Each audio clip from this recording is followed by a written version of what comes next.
Boa tarde a todas e a todos. Vamos, então, daqui a pouquinho começar a nossa primeira palestra do nosso evento com o professor Jonatas Barros Vita, tá? A gente está só esperando o professor Carlos terminar de aceitar algumas pessoas que estão pedindo para ingressar e dentro de 2 minutinhos nós começamos.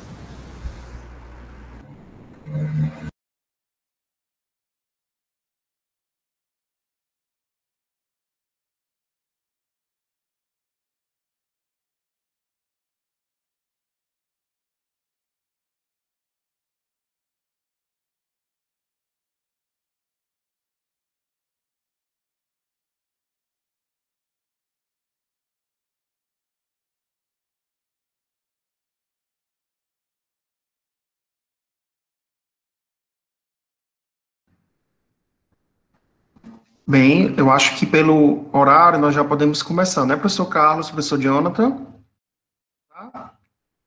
Agora eu voltei, desculpa, Walter. Não, tudo bem. Meu tinha Ok. Mais uma vez, meu boa tarde a todas e a todos, tanto os alunos da Unimar em nível de graduação, mestrado e doutorado. Eu já vi aqui, pelas pessoas que ingressaram, que nós temos alguns outros professores que vão falar no decorrer do nosso evento, também alunos do Mackenzie, lá de São Paulo. Então, muito boa tarde a todas e a todos. E vamos começar, então, a primeira palestra online do projeto Novos Olhares na Metodologia Científica. A palestra de hoje será ministrada pelo professor Jonathan Barros Vita, que é o nosso coordenador do nosso programa de pós-graduação em Direito. E o tema da palestra dele vai ser Método, Sistema de Referência e Direito. Como já foi divulgado nas mídias sociais, esse é o primeiro de uma série de palestras online que vão terminar no final do mês de julho. Toda quarta-feira, então, nós teremos um encontro aqui por esse mecanismo do Google. E quase todas as palestras serão nesse horário, salvo exceção nos casos dos palestrantes espanhóis, ok? Eu vou passar a palavra ao professor Carlos, para lhe dar as boas-vindas, e depois já passamos a palavra ao professor Jonathan. Obrigado. Pessoal, boa tarde a todos. Me escutam bem? Acho que sim, né? Que bom. Como o professor Walter já mencionou, é uma satisfação enorme aí tê-los aqui conosco nesse projeto e espero que façam bom uso com a vinda desses palestrantes, que eu tenho certeza que vão dar novas perspectivas, novos olhares aí para vocês no âmbito da metodologia científica. Professor Jonathan, muito obrigado pela contribuição, pela presença, e eu tenho certeza que a sua abertura nesse evento vai abrilhantar bastante nosso evento aí, né, professor Walter?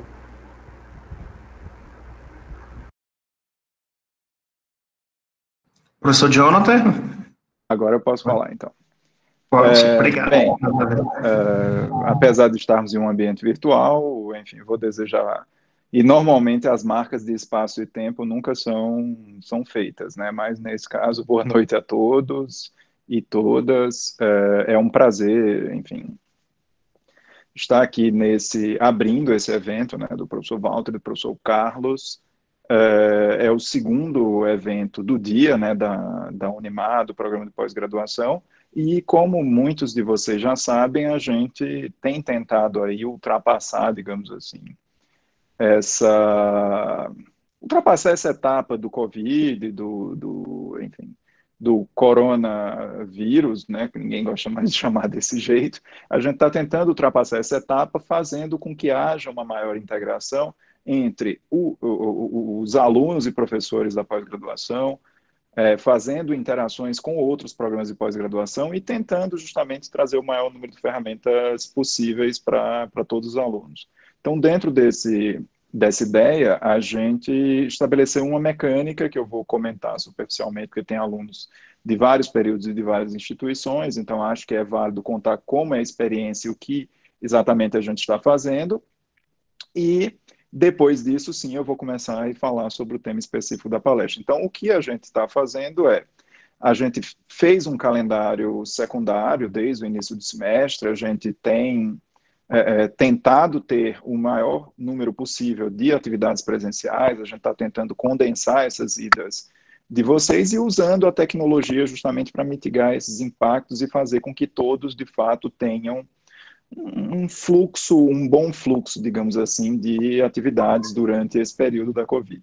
Então, a ideia foi ter, digamos assim, aquilo que a gente convencionou chamar de pré-aulas, que são as aulas preparatórias para as disciplinas, que é aquele primeiro dia de aula que todo mundo tem, ou seja, a gente vai chegar lá e vai conversar, e está conversando, e eu acho que até o final da semana isso vai acabar com todas as disciplinas que estão em curso, que é a ideia de passar qual o conteúdo da disciplina, o que a disciplina quer proporcionar a vocês e quais são as atividades que vocês vão ter de desempenhar.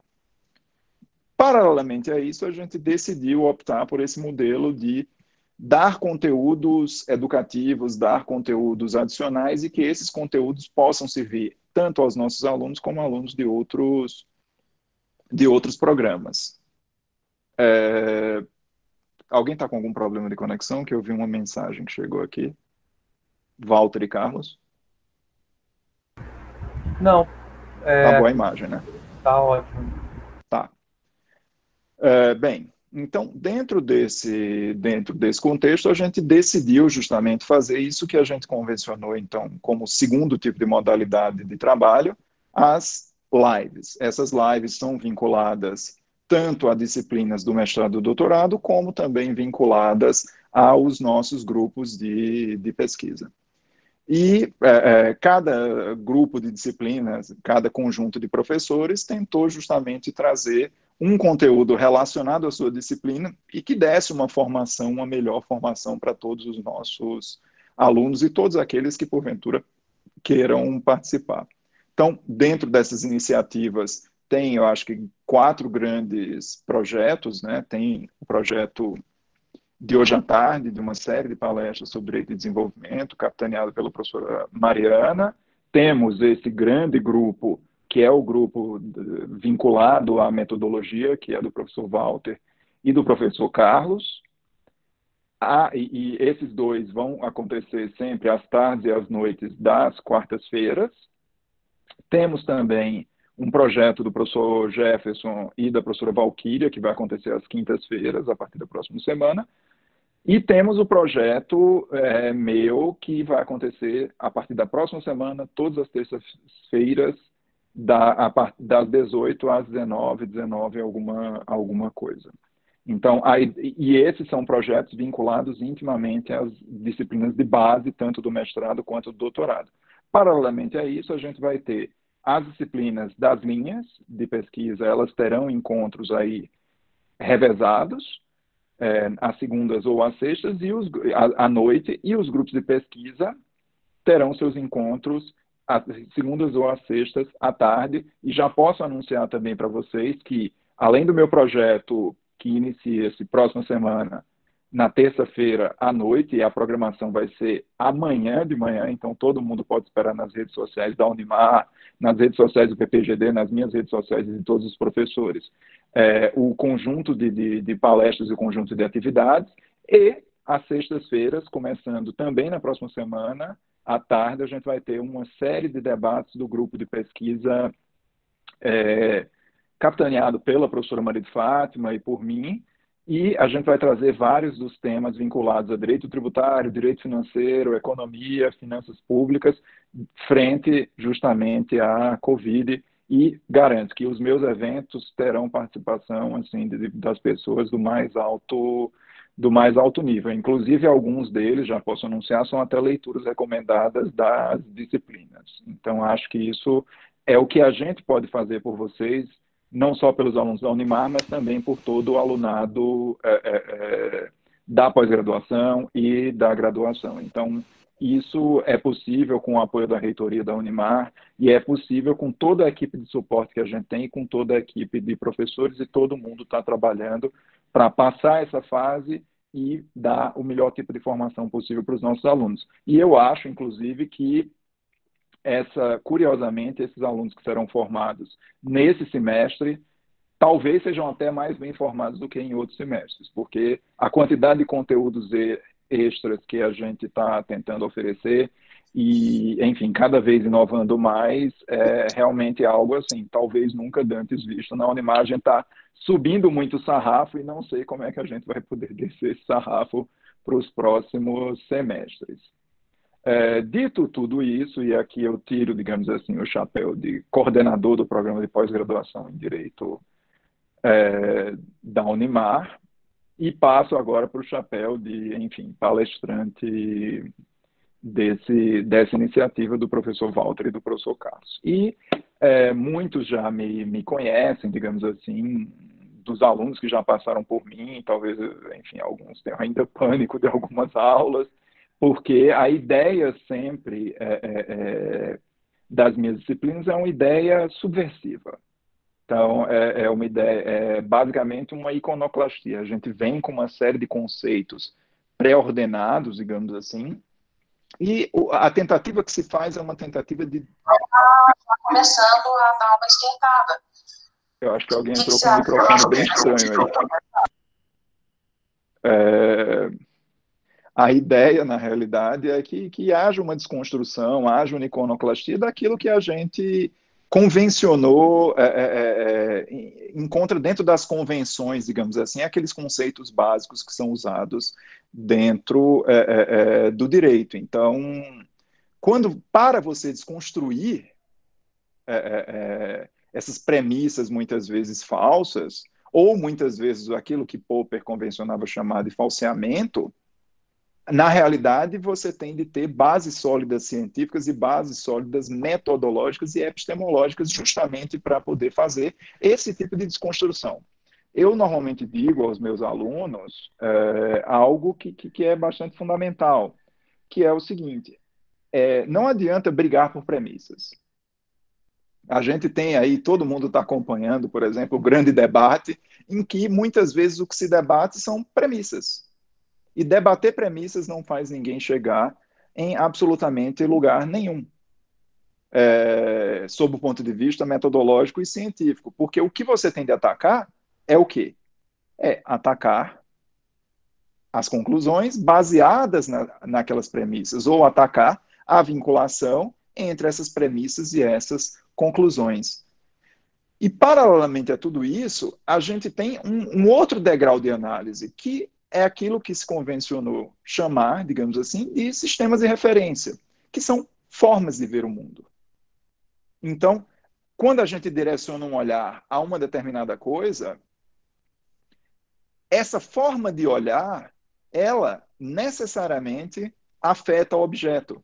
Já dizia, inclusive, a própria física quântica, quando a gente fala de Heisenberg, e muitos viram Breaking Bad e lembram que ele era chamado de Heisenberg, na realidade é por conta de um físico, Heisenberg, que justamente um dos princípios que ele estabelece é esse princípio de que o observador ele altera o objeto.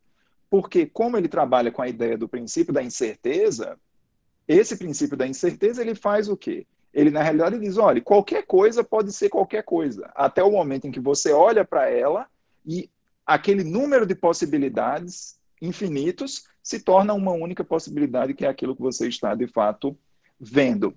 Então, quando a gente vê alguma coisa, a gente altera aquela coisa e a gente, obviamente, coloca uma carga, digamos assim, valorativa e interpretativa desse próprio usuário em relação àquele determinado objeto. Então, quando a gente fala nesse tipo de observação, nesse tipo de interpretação, alterando o objeto, no caso do direito, isso é muito mais potente. Isso é muito mais potente por um motivo bastante simples. Porque quando a gente faz interpretações e quando a gente faz observações a respeito do direito, a gente faz de maneira verbal, de maneira com a língua construindo a realidade dentro daquela ideia de Flusser. E essa língua é realidade. Então, a língua do direito é uma língua que é observada pela ciência do direito, e a ciência do direito também produz observações através de uma outra língua, que é a língua da ciência do direito. falando essas expressões, nitidamente vocês já veem que eu parto de um sistema de referência aqui para poder fazer essas observações. Então, a gente precisa, na realidade, quando fala-se de sistema de referência, a gente tem de dar um passo atrás e entender primeiro quais são. Quando a gente fala em método, método é uma palavra, em certa medida, utilizada não só de maneira incorreta, mas muitas vezes ela acaba, por conta disso, tendo uma certa ambiguidade. Então, a ideia é que método são os métodos que vocês podem. Tem quantos seminários aqui de métodos? Mais de 10 seminários. Método indutivo, método dedutivo, método sistêmico e assim, método histórico, que, enfim, eu tenho graves problemas, mas, enfim, são métodos de abordagem em relação não só ao objeto do direito, mas a qualquer tipo de objeto. Paralelamente a isso, a gente tem ferramentas de pesquisa, que é algo completamente diferente disso. As ferramentas de pesquisa são quais ferramentas você vai utilizar para acessar aquele objeto.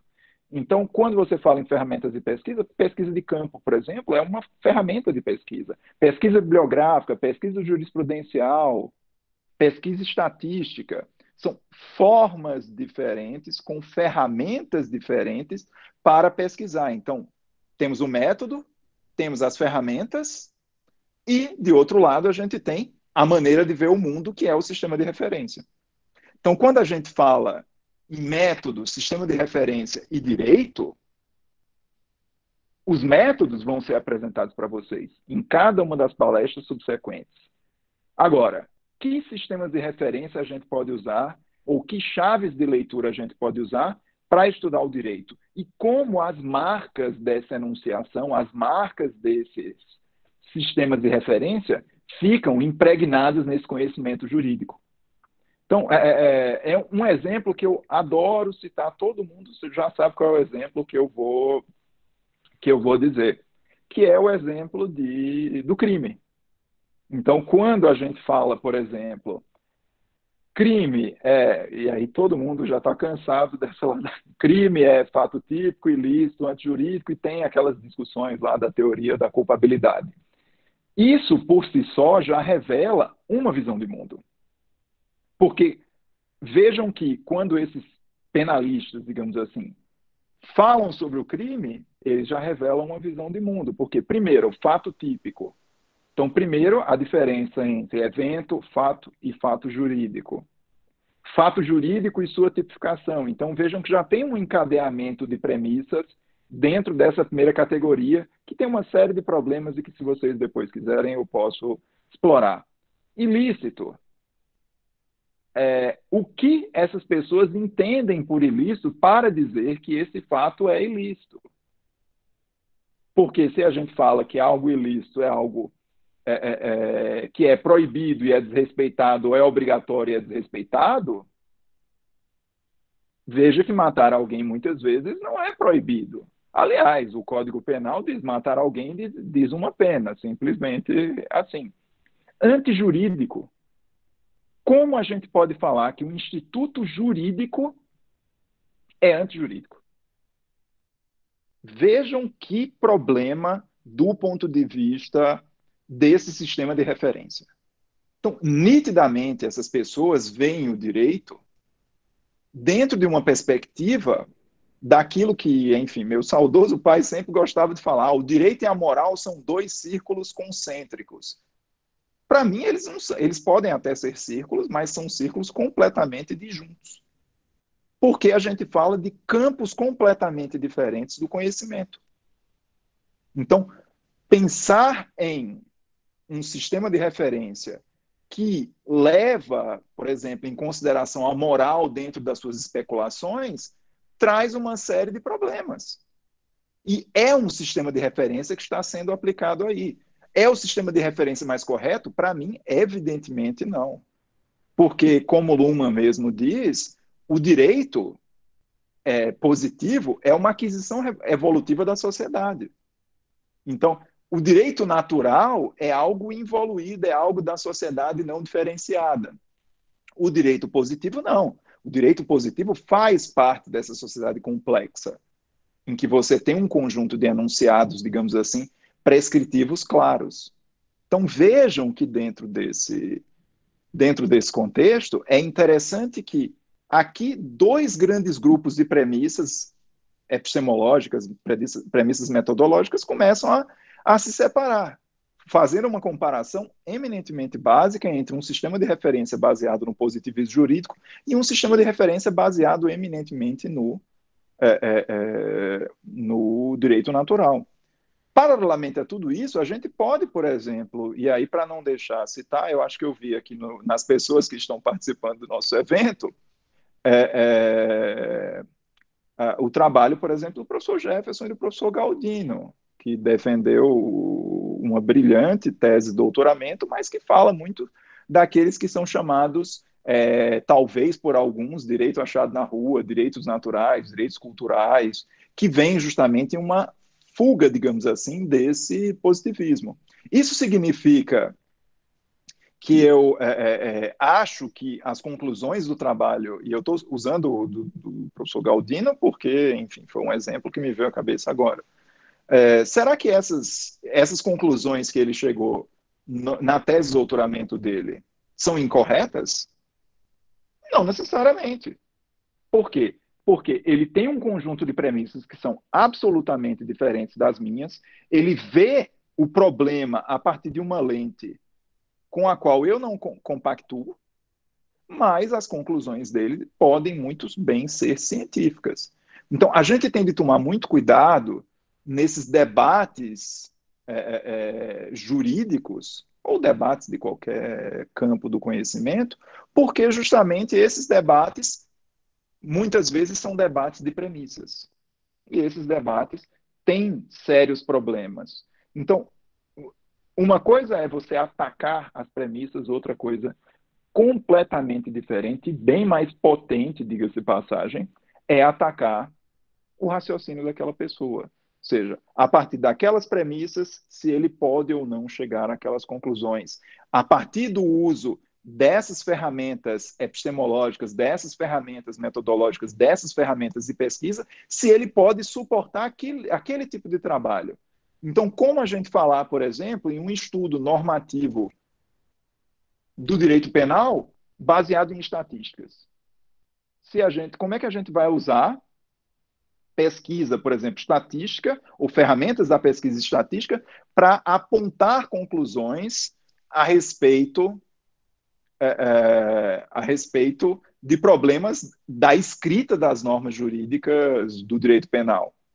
Talvez a pragmática dos tribunais seja muito mais potente para analisar isso do ponto de vista metodológico do que meramente você tentar identificar esses problemas através de uma análise estatística. Uma análise estatística ali seria quantas vezes a palavra matar alguém estaria dentro daquele contexto, quantas vezes a palavra pena, ou quantas vezes, enfim. Vejam que isso realmente não traz tanto para dentro da discussão sobre os crimes de forma geral. Então, ter clareza em relação aos métodos usados, clareza em relação às ferramentas e clareza em relação ao sistema de referência é fundamental, porque sem isso a gente não tem um estudo científico. Todos os que passaram pelas minhas disciplinas lembram. Eu sempre digo, olha, por que eu passo aqueles temas que muitos consideram assim como temas completamente malucos, assim, na minha disciplina, que lidam com novas tecnologias, regulação, sempre, enfim, pegando plataformas e aplicativos e coisas completamente diferentes.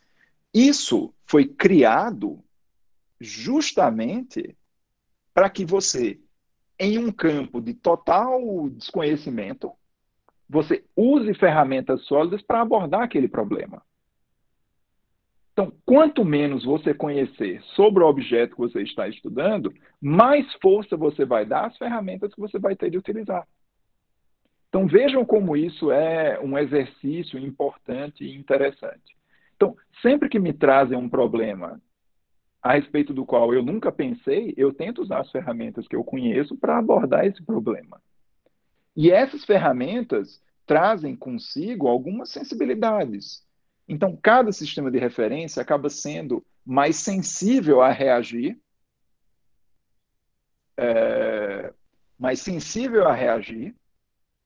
em relação a determinados objetos. Isso é quase que, digamos assim, um fenômeno da química, né? Então, você tem elementos químicos que reagem melhor com outros elementos químicos ou com outros catalisadores, por exemplo. A gente tem, e aí para não perder a alegoria atual, vírus que reagem melhor a determinados medicamentos e não a outros medicamentos. Agora, quando a gente faz, por exemplo, usando essa analogia do vírus e, digamos assim, os medicamentos para o vírus, a gente vai fazer, quando a gente olha isso dentro de uma perspectiva econômica, a gente vai fazer uma análise custo-benefício. A gente fala agora sempre sobre quais medidas devem ser tomadas, mas assim, todas as medidas são certas para um sistema de referência. O isolamento vertical, o isolamento horizontal, o que quer que seja, tem uma base, ou deveria ter uma base minimamente científica. Então vejam que o discurso dos sistemas de referência não é um discurso jurídico. É um discurso eminentemente epistemológico, eminentemente metodológico. Por quê? Tendo um sistema de referência, você vai ter métodos que são compatíveis com aquele sistema de referência e ferramentas de pesquisa que são compatíveis ou não com aquele sistema. Então, é óbvio que quando a gente vai tentar fazer essas tentativas, digamos assim, de análise de determinados objetos, o que você vai fazer é tentar aplicar um método, usar ferramentas metodológicas dentro de uma chave leitura, que é algo bem maior, que é um sistema de referência. Então, quando a gente fala tudo isso e a gente apresenta sistemas de referência, principalmente nas minhas disciplinas, com o Bruno no mestrado, com o Walter no doutorado, a gente tenta minimamente apresentar alguns sistemas de referência. Outros professores trabalham com outros sistemas de referência que são completamente diferentes. Então, eu não posso chegar e, por exemplo, criticar as chaves de leitura do professor Jefferson quando traz Foucault, por exemplo, com bioética e biopoder. Não posso chegar e criticar, por exemplo, ou criticar historicamente a professora Mariana quando ela trazia, e agora, a Sinara eu vi que está aí no grupo, quando a gente traz Edgar Morin. É compatível com aquilo que eu penso? Absolutamente não. Mas é uma chave de leitura para esses problemas? É uma lente que a gente pode usar para isso? Sim. Agora, usar método, usar ferramentas de pesquisa e usar um sistema de referência acaba pressupondo uma série, como eu disse lá atrás, de marcas na enunciação. Então, marcas na enunciação é uma expressão clássica da semiótica. E são o quê? São as marcas no texto desse ato, desse processo de falar. E que marcas nos textos a gente vê, por exemplo, quando a gente usa o Law and Economics, quando a gente usa o construtivismo lógico-semântico, quando a gente usa a teoria de sistemas de Luhmann, quando a gente usa a transdisciplinariedade, por exemplo, de Basarab-Nicolescu, quando a gente usa Jürgen Habermas, quais marcas ficam lá? Porque não é simplesmente dizer na introdução do trabalho, olha, eu uso esse sistema de referência. Isso não serve de absolutamente nada. O que serve é demonstrar, eu não vou dizer empiricamente, mas vamos usar a palavra empiricamente de uma maneira mais aberta. Demonstrar empiricamente que você está usando, porque suas especulações acabam gravitando para certas partículas. Então, quando a gente lê um texto baseado, por exemplo, em Habermas, a gente vai ver o quê? Racionalidade como sendo uma figura central. Discurso como sendo uma figura central. Quando a gente vai ler a partir de uma perspectiva de Morin, complexidade é uma das chaves de leitura. Sistemas abertos, ou seja, inputs e outputs, são elementos fundamentais dentro desse contexto. Quando a gente lê através de chaves de leitura que eu tenho mais hábito, como Luhmann, como Law and Economics, como Law and Economics e vocês verão lá nos eventos das minhas disciplinas que são vários law and economics diferentes. E construtivismo lógico semântico. Então, quando você usa o construtivismo lógico semântico dentro dessa chave de leitura, você vai usar o quê? Algumas palavras, algumas ferramentas da semiótica. Então, quando a gente fala em sintática, semântica, pragmática jurídica, quando a gente fala em norma, implicadores deônticos, que são termos clássicos da lógica lógica, não lógica jurídica. A gente fala de teoria das classes, teoria dos conjuntos, por isso que é construtivismo lógico-semântico. Construtivismo não é ideia de linguagem com estrutura da realidade, o lógico entendido enquanto análise sintática e o semântico da semântica. E no direito, tudo isso é composto pela também, encompassado, digamos assim, fazendo um quase neologismo, com a pragmática. Quando a gente parte, então, para esse tipo de análise, a gente usa ferramentas desse sistema, dessa forma de ver o mundo. De outro lado, se a gente pensa, por exemplo, eu acho que já está chegando pelo menos no... Agora, o quarto sistema de referência que eu estou usando palavras diferentes. Quando a gente fala, por exemplo, de Luhmann, a gente vai falar em quê? Programação, codificação, centro, periferia, acoplamento estrutural, abertura cognitiva, fechamento operativo, tempo. Então vejam que essas expressões usadas no decorrer do texto, primeiro, atraem essas especulações para essa chave de leitura, segundo, demonstram que de fato você aplicou aquele sistema de referência. Law and Economics, quando a gente fala de externalidades, neutralidade, ótimo de Pareto, eficiência, esses são termos clássicos e você vai ver os problemas a partir disso. Equilíbrio. Então, quando a gente fala, por exemplo, e muitos viram aquele filme Uma Mente Brilhante, de Steve Nash, o equilíbrio de Nash é um tema clássico que é estudado pelo Law and Economics. O dilema dos prisioneiros, idem. Então, aqui hoje, talvez, em toda essa crise, quando a gente olha a partir de uma chave de leitura, por exemplo, do Law and Economics, a gente vai ter uma série de resultados dentro disso. Será que houve maximização da eficiência dessas legislações? Será que a posição dos agentes, quando o Supremo, por exemplo, discute de quem é a competência, se é federal, estadual ou municipal, para atacar, e qual o grau de preponderância dessas regulações, será que isso não é uma chave de leitura que vem do Law and Economics? Ainda que de maneira difusa? Então vejam que cada sistema de referência, cada chave de leitura deve produzir resultados que tenham características diferentes. Então, quando você usa um sistema de referência, você está fazendo o quê? Você está aplicando uma visão de mundo. E essa aplicação da visão de mundo tem de ter resultados eminentemente pragmáticos em qualquer trabalho. Muitas vezes, eu confesso que já fiz testes, digamos assim, para ver, será que se eu pegar o mesmo problema, e na disciplina do doutorado os questionários têm essa característica, tem um problema que é de todos os questionários ao mesmo tempo. Será que quando a gente faz isso, os resultados são diferentes? Será que as premissas mudam? Será que as ferramentas epistemológicas mudam? Essas são as perguntas que vocês precisam responder. Mas para poder fazer tudo isso, o que vocês precisam é o quê? Compreender os sistemas de referência.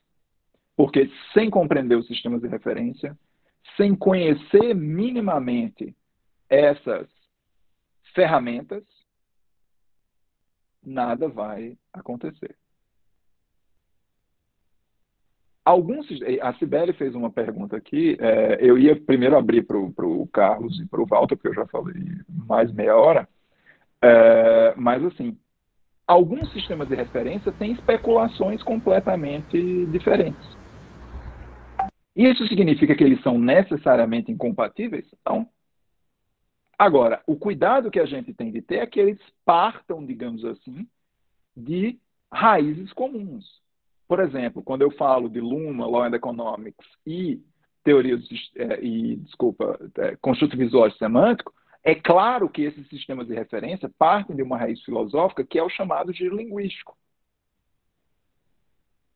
Então, para ter uma, digamos assim, uma análise múltipla de um determinado objeto, você tem de entender quais são esses, qual é essa raiz comum e como essa raiz comum produz esses ramos. E esses ramos, muitas vezes, podem trazer incompatibilidades. Alguns acham, inclusive, que certos ramos aglutinam outros ramos. Tem gente, por exemplo, que defende que o Law and Economics, por si só, não deveria ser um sistema de referência, mas sim algo que está dentro daquele grande guarda-chuva que seria a teoria de sistemas de Luma. Porque ali também se fala de direito observando a economia, observando o direito. Já, por exemplo, quando a gente pega Luma e o construtivismo lógico semântico, é claro que existem certas sobreposições. Como, por exemplo, a própria noção de programação é uma noção meio que comum aos dois, porque a estrutura normativa no construtivismo lógico semântico, que é uma derivação nesse sentido da ideia keynesiana de norma jurídica, ela tem uma compatibilidade plena com a programação jurídica para Luma. Porque a programação jurídica é o quê? É um programa condicional.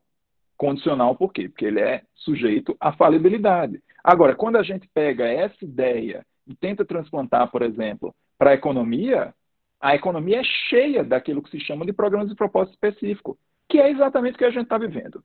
A gente vive aqui um período hoje de alta crise e dentro dessa crise a gente quer que juridicamente a gente resolva problemas econômicos.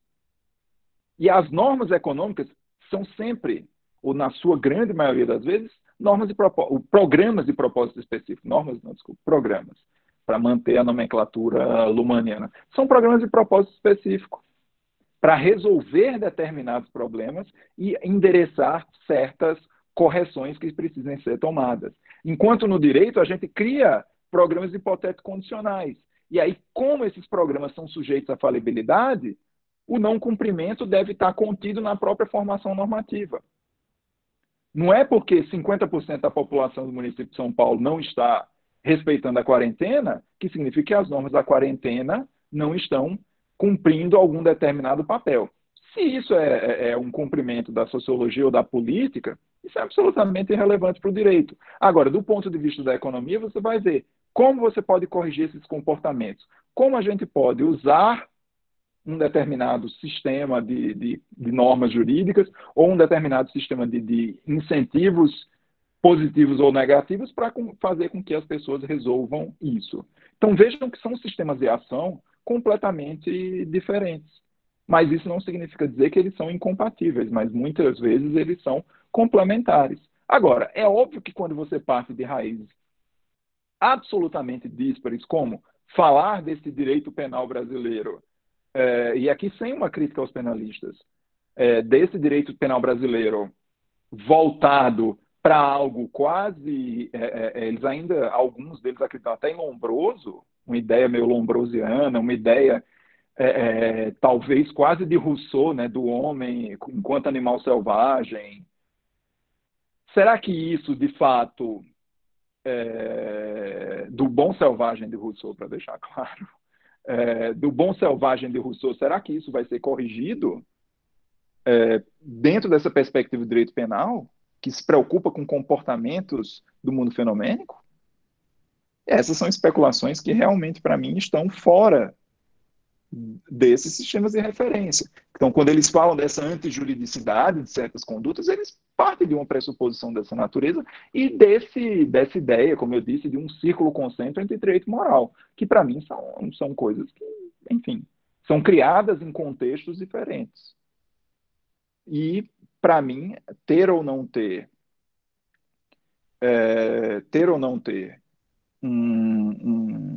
digamos assim, talvez ter ou não ter um resultado prático disso é bastante relevante. Então, Quando você usa um conjunto de premissas, você vai levar um resultado. Quando você usa outro conjunto de premissas, pode ser que você chegue a um resultado diferente.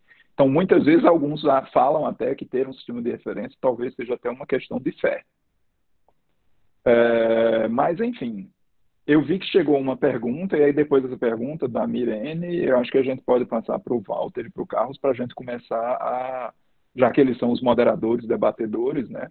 Então, a Mirene perguntou assim, se do objeto você tira o sistema de referência. Não.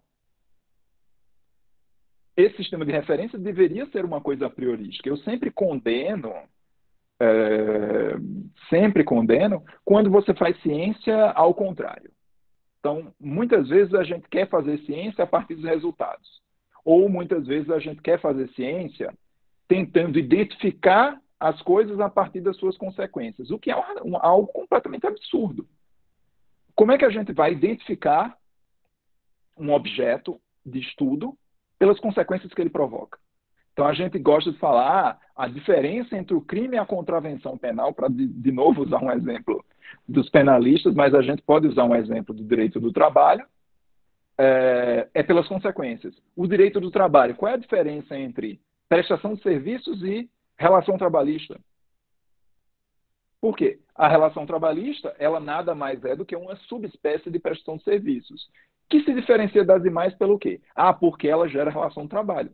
Mas isso não é uma forma de identificar um objeto, do ponto de vista científico. Todas as identificações têm de ser a priorísticas.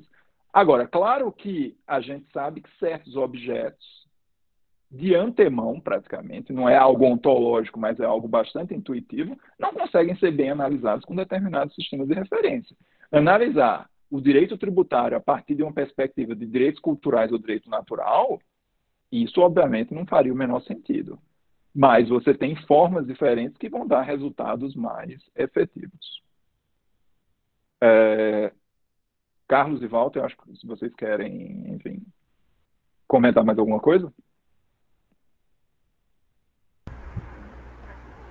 Bom, Jonathan, acho muito legal esse seu posicionamento de fazer relações com objetos, com temáticas que às vezes não se conversam, né? E isso é muito enriquecedor para a ciência, né? Porque aí nessas intersecções nós conseguimos criar outras construções N que realmente passam a ser novos objetos, né? E acho que esse é o grande desafio de fazer ciência, né? Eu acho que você, nos seus apontamentos, deixou muito clara a importância dessas intersecções. E não simplesmente debater o que já é debatido, é o que você fala, falar mais do mesmo. Até porque a ciência e os leitores que fazem uso do que nós produzimos enquanto artigos, enquanto livros, enquanto teses, enquanto dissertações, estão cansados de ver conceitos sendo trabalhados, retrabalhados, exaustivamente.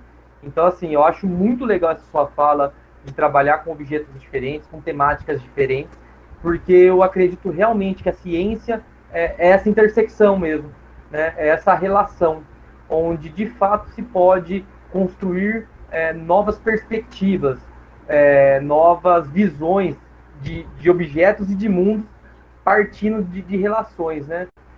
Então, assim, obrigado pela fala. Eu acho que todos aqui que estão presentes aqui nesse momento se sentiram enriquecidos, e realmente eu acho que essa fala sua da intersecção é algo que tem que ficar na cabeça dos alunos, dos professores, para que a gente fuja do senso comum, do comum da pesquisa, né? Então, é isso. Abro agora para o eu só queria, Carlos, complementar uma coisa, já que você fez esse comentário, e, enfim, acho os elogios imerecidos, mas, assim, acho que tem um ponto aí bastante interessante, que é o seguinte: quando eu uso, na realidade,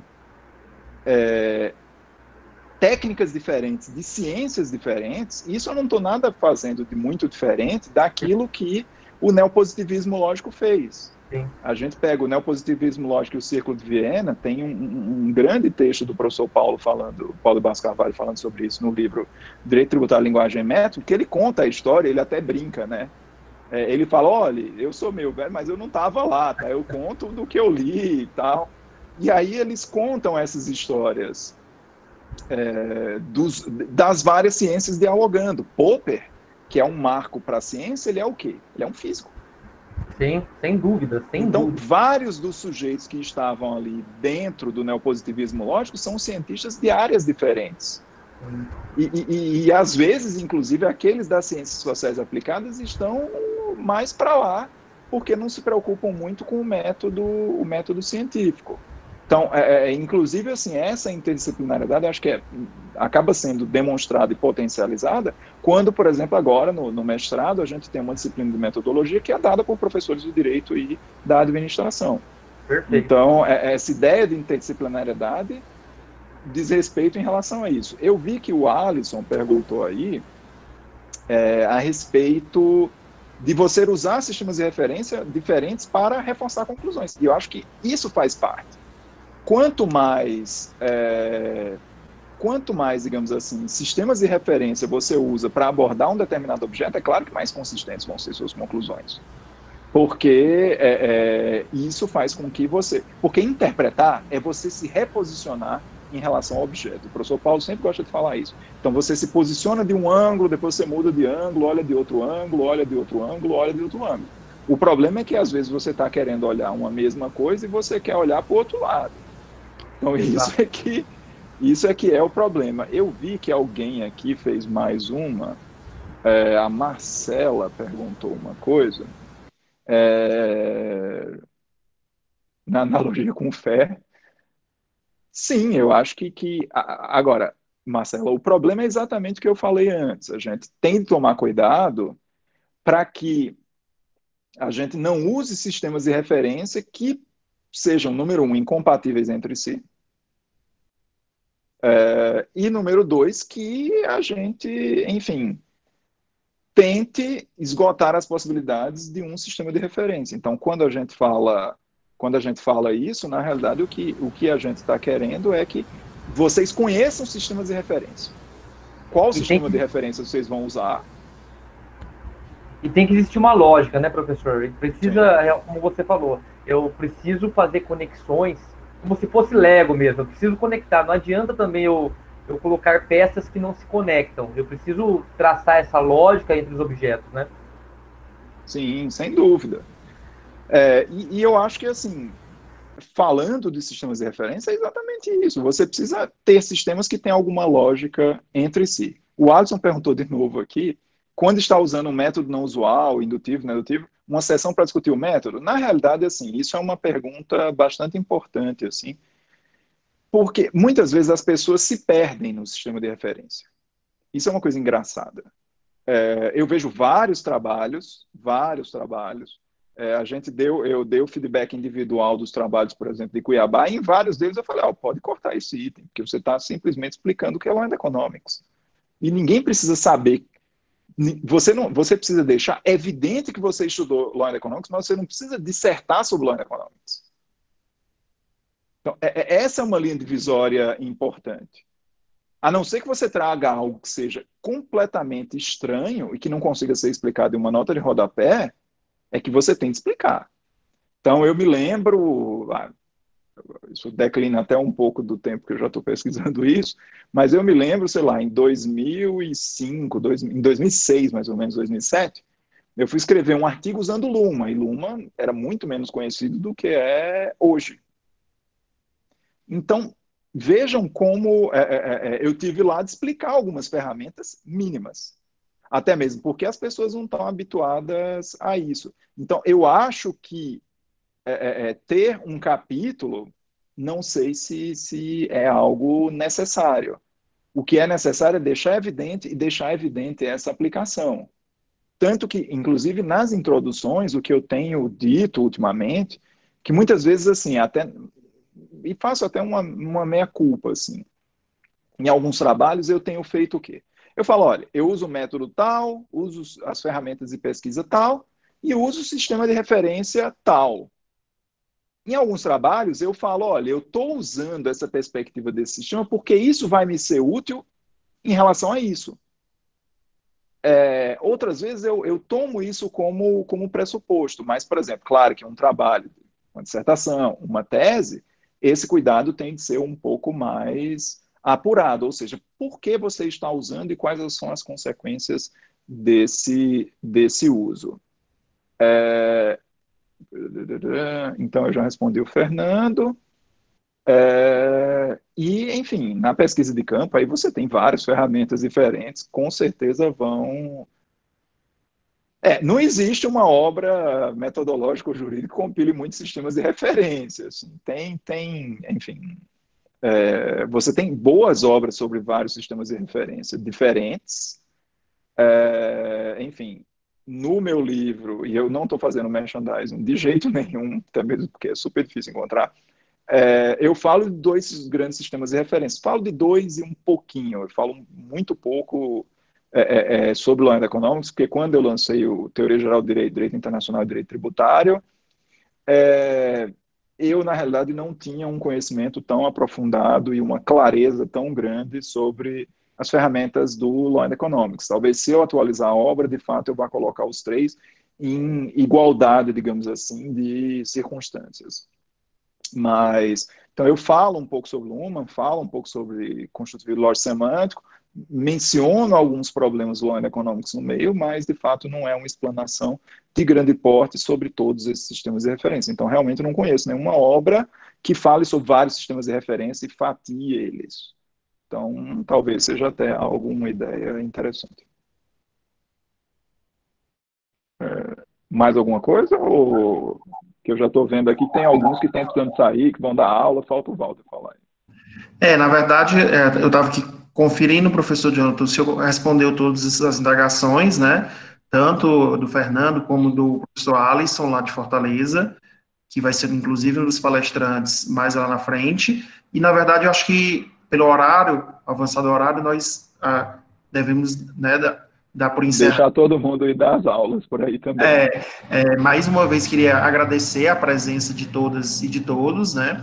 Eu dei uma olhadinha mais uma vez em quem participou. Nós chegamos a mais de 120 participantes. Nossa! Alunos da graduação, mestrado, doutorado.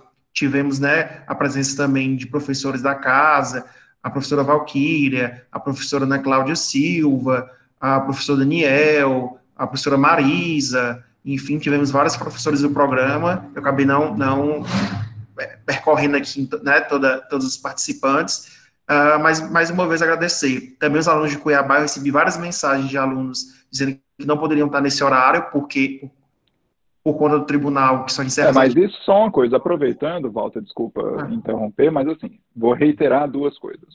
Número 1, esses vídeos a gente criou hoje, mas vai começar a alimentar na próxima semana o nosso canal do YouTube, do Programa de Pós-Graduação em Direito, e a partir da terça-feira a ideia é que a gente tenha a gente está vendo qual vai ser a melhor ferramenta, e fazer o streaming também direto no YouTube. Então, a partir daí, todo mundo vai tentar usar esse mesmo fluxo